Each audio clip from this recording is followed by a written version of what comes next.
दोस्तों, जन्माष्टमी का त्योहार तो बहुत ही धूमधाम से मन गया है। अब कृष्ण जी की छठी मनाने की तैयारियां चल रही हैं। कृष्ण जी की छठी जन्माष्टमी के 6 दिन बाद मनाई जाती है। सबसे पहले हम अपने कान्हा जी के जो वस्त्र पहनाए हुए हैं उन्हें हटा देंगे और उनका सारा साजो श्रृंगार जो भी हमने किया हुआ है उसे निकाल देंगे, क्योंकि अभी लल्ला को नहलाने की बारी है।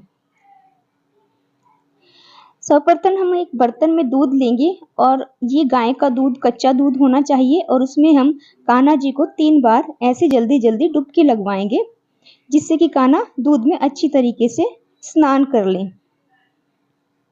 उसके बाद हम एक बर्तन में पानी लेंगे और उसमें हम दूध डालेंगे गाय का, और थोड़े फूल वगैरह डालकर उसमें हम गंगा जल मिलाएंगे और उसमें हम कान्हा जी को अच्छी तरीके से नहलाएंगे।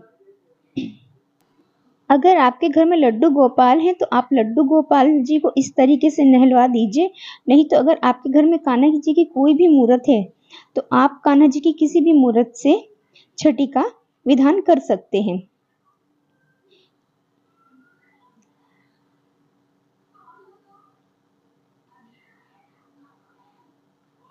अब मैंने कान्हा जी को एकदम स्वच्छ और साफ जल से अच्छी तरीके से स्नान करा दिया है। अब मेरे कान्हा जी बहुत ही सुंदर दिखाई दे रहे हैं और मैंने एक साफ कपड़े से कान्हा जी को अच्छी तरीके से पोंछ दिया है। जिस जल में हमने कान्हा जी को स्नान कराया है इसे ऐसे ही हम कहीं नहीं डाल देंगे। इसको हम थोड़ा सा प्रसाद रूप में ग्रहण करेंगे, क्योंकि अमृत के समान हो गया है, और बाकी बचे हुए जल को हम किसी गमलों या पौधों में डाल देंगे।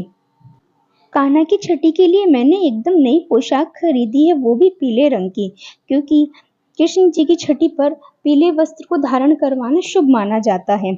और उनका श्रृंगार मैंने कर दिया है अच्छी तरीके से, और अब मैं कृष्ण जी के पूजन की तैयारी करती हूँ।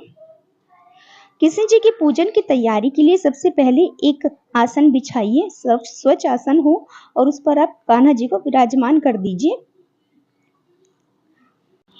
इसके बाद मैंने कान्हा जी के लिए स्वच्छ घी का दीपक बनाया है। गाय का शुद्ध देशी घी, उसका मैंने दीपक तैयार किया है, और कान्हा जी को मैंने धूप दीप से आरती की तैयारी कर ली है।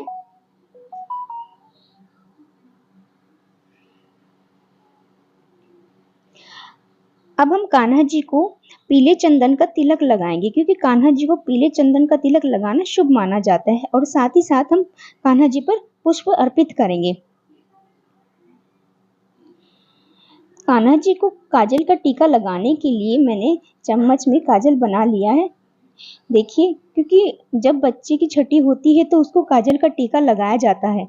आप चाहें तो बाजार से भी काजल ला सकते हैं, अन्यथा आप अपने घर पर ही काजल बना सकते हैं।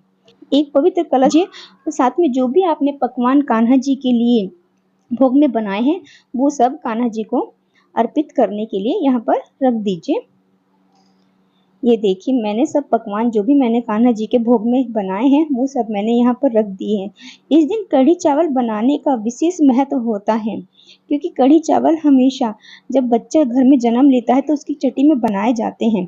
तो मैंने आज कान्हा जी की छठी के लिए कढ़ी चावल बनाए हैं। इसके बाद आप कान्हा जी की आरती उतारिए और आप कान्हा जी को बांसुरी भेंट कर दीजिए, क्योंकि कान्हा जी को बांसुरी और मोर पंख भेंट करना बहुत ही शुभ माना जाता है। इसके बाद मैंने कान्हा जी को भोग लगाया और कान्हा जी से आशीर्वाद लिया, और कान्हा को कहा कि कान्हा आप भोग खा लीजिए। कढ़ी चावल जो मैंने विशेष तौर पर कान्हा जी के लिए बनाए थे वो मैंने भोग में अर्पित किए हैं। कान्हा जी को धूप दीप दिखा दिया है, और साथ ही मैंने कान्हा जी पर न्योछावर के लिए कुछ पैसे न्योछावर कर दिए। 7 बार उतार कर आप कान्हा जी पर उन पैसों को रख दीजिए, और अगर आपको इन पैसों से कुछ खरीदना हो वो भी खरीद सकते हैं, अन्यथा आप किसी को ये न्योछावर के पैसे दान में भी दे सकते हैं। तो दोस्तों, मेरी कृष्ण जी की छठी की तो पूजा हो गई है संपन्न। अब आप भी इसी विधि से पूजा कर लीजिए। यथासंभव जो कुछ भी आपके सामर्थ्य में हो, आप उसी चीज़ों से पूजा कर सकते हैं। भगवान भाव देखते हैं और हमारे भाव अगर शुद्ध होंगे व स्वच्छ होंगे तो भगवान का आशीर्वाद हमें सदा मिलता रहेगा। दोस्तों, अगर आपको मेरी यह वीडियो पसंद आई हो तो आप मेरी इस वीडियो को लाइक करना व साथ ही साथ मेरे इस चैनल को सब्सक्राइब करना ना भूलें। धन्यवाद दोस्तों। राधे राधे।